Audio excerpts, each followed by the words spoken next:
Shalom, everybody. We are continuing our limud of Sefer Yeshayahu. Again, a very, very difficult Sefer. And we are beginning with Perek Ches. Again, Yeshayahu's prophecies spanned a period of over 80 years. We are now in the reign of King Ochaz. And King Ochaz was a Rasha. He was an Oved Avodah Zarah. He happens to have a very righteous son, Chizkiyahu, but we're not with Chizkiyahu yet. And during the reign of Achaz, there was really a very, very momentous, really catastrophe that was occurring, and that is Pekach ben Remalyahu, the next to the last king of the 10 tribes, entered into a confederation with Ritzin, the king of Aram, the king of Syria, to wage war against Malchus Yehuda. And in Divrei Hayamim we are told that in Malchus Yehuda over 120,000 people were killed. This was a devastating tragedy. And Ochaz is seized with fear and trepidation, but the Navi Yeshayahu is telling him that HaKadosh Baruch Hu is going to be matzil you, and indeed what's going to happen, strangely enough, is that Assyria is going to come in and vanquish Ritzin and Pekach, and Assyria, which eventually will be a vehicle of destruction, will in fact be the vehicle of the short-term Hatzalah from Ritzin, Melech Aram, and Pekach ben Remalyahu. So we're going to have prophecies that are combining a lot of different things. On one hand, the Yeshua from Pekach and Ritzin. On the other hand, the exile of the 10 tribes. And on the third hand, the eventual decimation of Yehuda by Assyria, but the miraculous salvation of Yerushalayim in the days of Chizkiyahu.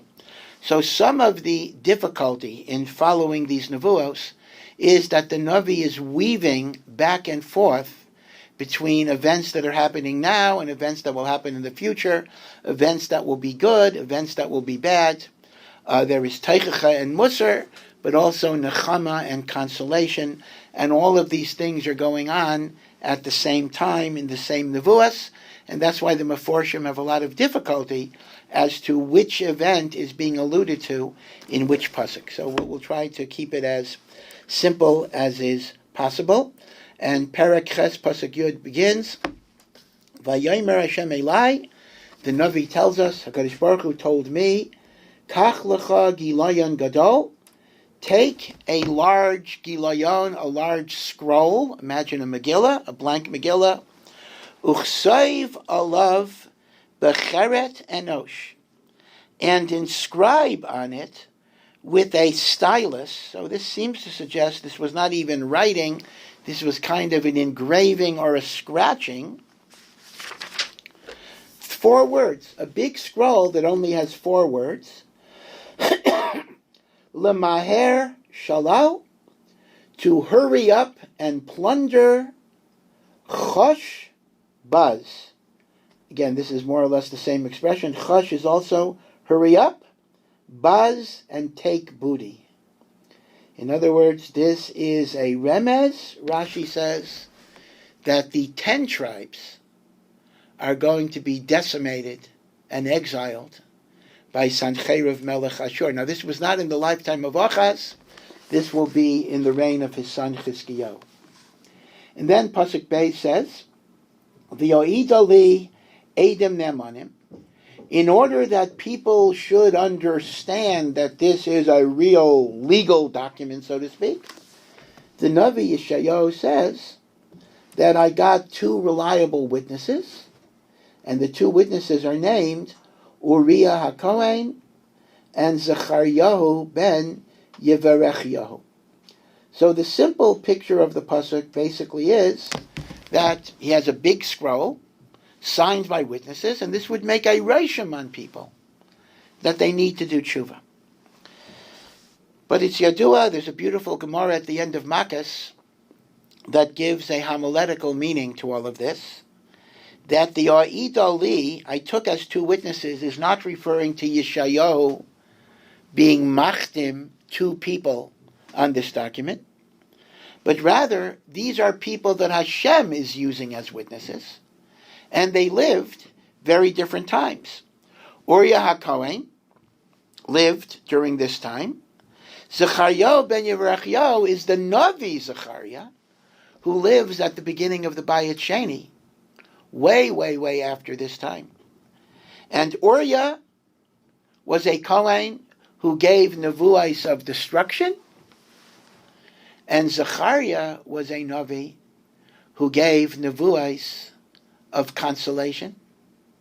And Hashem is basically saying the two Edom go together, and that is, the destruction of Uriah will eventually lead to the redemption of Zechariah. This is the famous Gemara where Rabbi Akiva was walking with the Chachamim at the end of Makos, and they saw a shuel, they saw a fox that was emerging from the Kodesh HaKadoshim, and they were crying, and Rabbi Akiva was laughing, and they asked Rabbi Akiva, why are you laughing? And he asked them, why are you crying? He said, we're crying because such a bizayon, a shuel, yaitse, mi beis Kodesh HaKadoshim.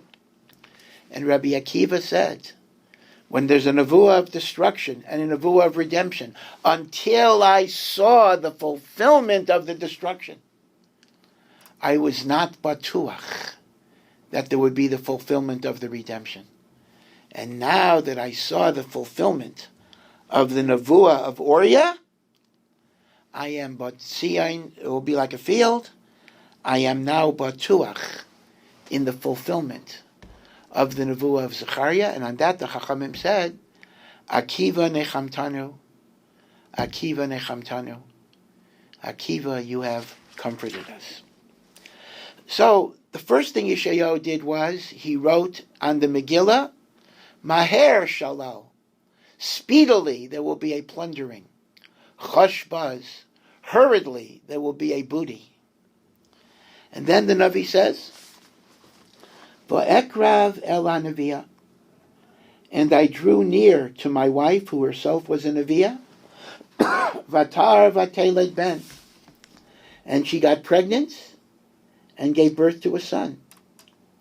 And this son was also given this symbolic name, Vayomer Hashem Elai, Kara Shemo, Maher Shalal, Chashbaz, that the plunder shall come hurriedly, the booty will be quick. So Yeshayahu is giving two simanim about the impending doom of the Aseres Hashvatim. And although Yeshayahu is a Navi to Malchus Yehuda, the idea is that Malchus Yehuda should take Musar from what is going to happen to Malchus Yisrael. And the two signs are the Megillah and this little boy that'll be walking around, Maher Shalal Chashbaz. Ki, and Hashem says, Ki b'terem yeda nar kroy avivi imi, Yisa eschel damesek ve'shalal shomron, lifnei melech Ashur. Before this child even learns to talk, before he could call father or mother, the king of Assyria will carry away the wealth of Damascus and the wealth of Shomron. That's the 10 tribes. Now again, it's a little confusing because on one hand, the exile of the 10 tribes is not going to occur until much later, but even at this point, even during the reign of Achaz, Shomron's wealth was plundered. So we're going back and forth. In other words, Ashur plundered Shomron, and eventually Ashur exiled Shomron, and the Navi is going back and forth with the different catastrophes that Ashur is going to impose on Shomron, as well as Damasek, which is Ritzin, Melech Aram. Now, Pasuk K goes on, Vayosef Hashem daber elai od lemor, and Hashem gave me another nevuah. And this nevuah is directed against the people in Malchus Yehuda who want to surrender to Pekach ben Ramalyo and Ritzin. And if they would surrender, then it's quite likely that the Beis HaMikdash would be turned into Avodah Zarah, etc. And this is the message to the traitors, the disloyal people in Malchus Yehuda. Yan ki ma'as ha'am hazeh esmei hashiluach ha'helchim liat. These people have rejected the gentle waters of Shiluach. That's the spring outside of Yerushalayim, and that is a remez to Malchus Beis David, that leads with gentility, with midos, with kindness. They have rejected the Mei Shiluach, which moves slowly and gently. Umesois es ritzin uben Ramalyo, and they get joy out of surrendering to Ritzin, the king of Aram, and Pekach ben Ramalyo, the king of the 10 tribes. Lochein, hine Hashem male aleim esmei anohor hatzumim v'arabim es melech Ashur v'es kol kavodo. They reject the gentle waters of Malchus Beis David. I will give them the torrential waters of Ashur. Now, this is referring to the fact that in the reign of Chizkiyahu, after the 10 tribes were exiled, Ashur, Sancheriv, decimated Malchus Yehuda. Eino Chinami. There was a great miracle that 185,000 of his soldiers died at the gates of Yerushalayim, and Yerushalayim and the Mikdash was spared. But we can't forget, Sancheriv was mashchis Eretz Yehuda, and this is said in this pasuk to be an einesh for those people who wanted to surrender to Pekach and Ritzin. And it's expressed as a midah keneged midah.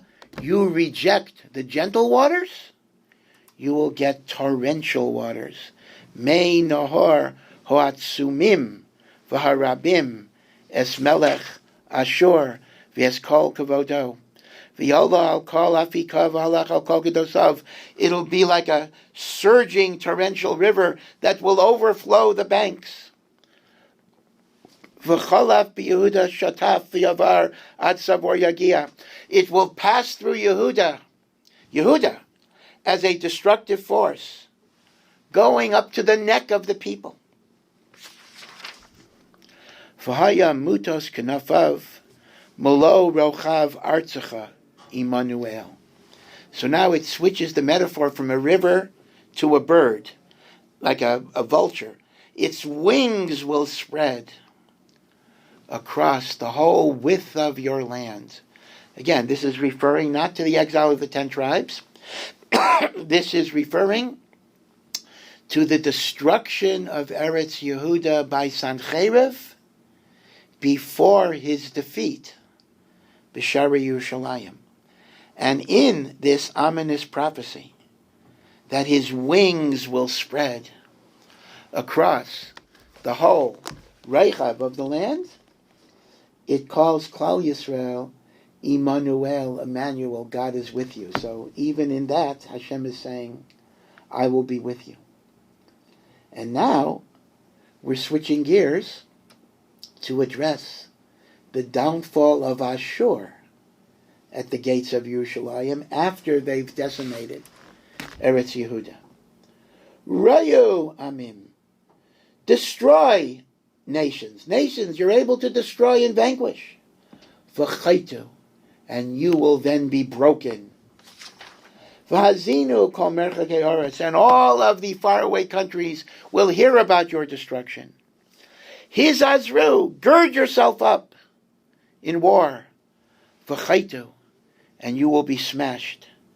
Hizazru. Gird yourself. V'chaitu. And now we have a very famous pasuk, and now you know where it's coming from. Utsu eitza v'sufar. Ashur has all sorts of counsel and battle plans, and it shall be annulled. Dabru davar v'lo yakum. They speak words, and it shall not come to pass. Once again, ki imanu kel. Hashem is with us. So, on one hand, Malchus Yehuda is given a prophecy that there will be decimation at the hands of Ashur because they rejected the gentle waters of Malchus Beis David. But then there's a nevuah that Ashur itself shall be destroyed at the gates of Yerushalayim. Ki choy amar Hashem elai b'cheska sayad. Now the Navi is speaking personally. This is what Hashem said to me with a strong hand. In other words, He warns me not to give in to the surrender to Pekach and Ritzin. V'yisreini, and He gave me teichecha. Mileches b'derech amazel lemor. Loi soimren kesher. L'chayel asher yaimar ha'amazeh kasher.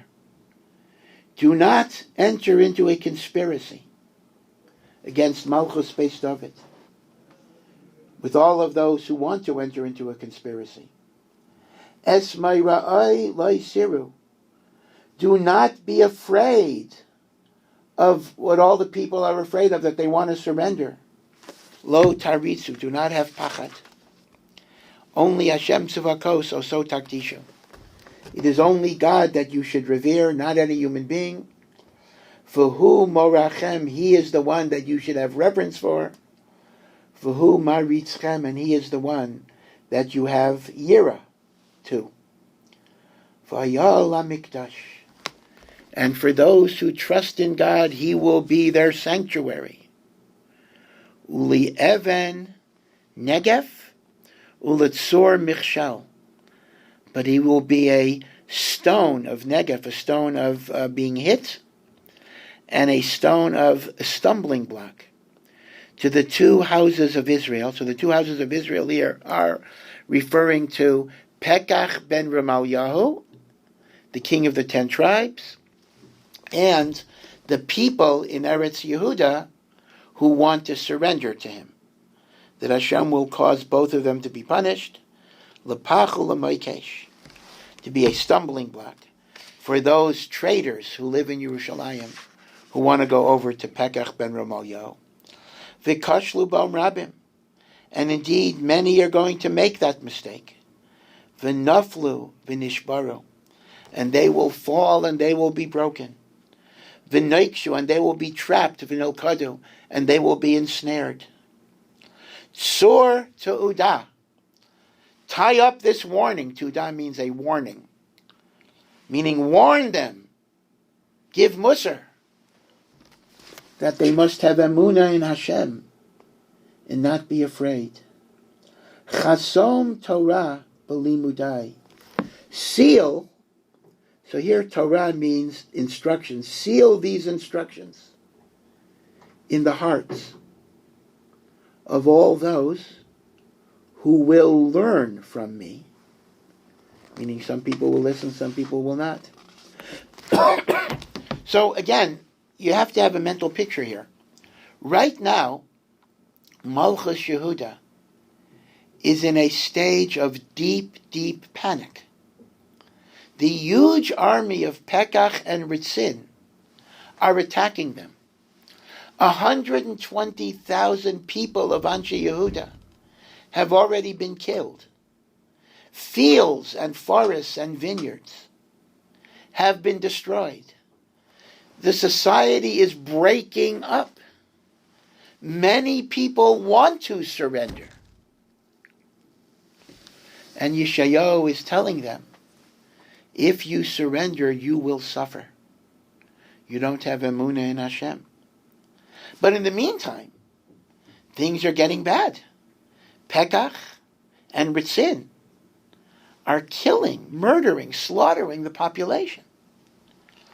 So Yeshayahu himself has moments where he feels there's a tremendous hester panim. Again, this is during Achaz's reign. V'chikisi l'Hashem, I await the redemption of Hashem. Hamaster panav mi beis Yaakov, who is hiding his face because all these tragedies are happening. V'kivisi lai, but I wait for him.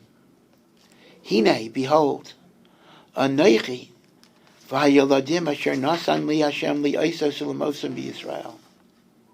I and the children that God has given me to be signs among Bnei Israel. This refers to the symbolic name, Maher Shalal Chashbaz. I live to be a sign to Am Yisrael that these perennials are going to happen. But there's the possibility of tshuva. V'chi yomru aleichem. When those who want to surrender and those who don't have emunah say to you, why do you put your trust in this God? Dirshu el ha'ovos v'el ha'yedonim ha'mitzafzafim v'amagim. Why don't you go to the magicians and the sorcerers? Now here there are some words of ridicule. Who twitter like birds. Now that's Yeshayahu adding it. People will say to you, go to the sorcerers, the magicians, who twitter like birds. Hello, am Elohav Yidrash, Biadachayim Elamesim. Every nation goes to its gods. And it goes to the dead people to ask about those who are alive. Meaning, people will tell you, go to the Avodah Zarah. But the answer is, that's nothing at all. La Torah v'letauda. The Torah gives a warning as to what that happens. Imlam yamru kadavar she'ein lo shachar. Do not allow people to say such a thing. Do not allow yourself to be ensnared. Ein lo shachar. There is no meaning to those words. It's a dead end. V'yavar ba nikshe v'ra'ev. And those who think they will get a hatzalah by surrender will suffer famine and difficulty. V'haya ki yirav, and when they're starving, v'izkatzaf, and they get angry, v'kilel b'malkov Elohav, and then they will curse their king that they surrender to, and they will curse the false gods that they turn to. Upana lamala, and then they will finally turn to HaKadosh Baruch Hu. V'yel eretz yabit, and they will look around for any type of help. V'hine tzara v'chashecha, all they will have is suffering and darkness. Ma'uf tzuka v'yafela menudach, the adversity of exhaustion and the darkness of being pushed and rejected.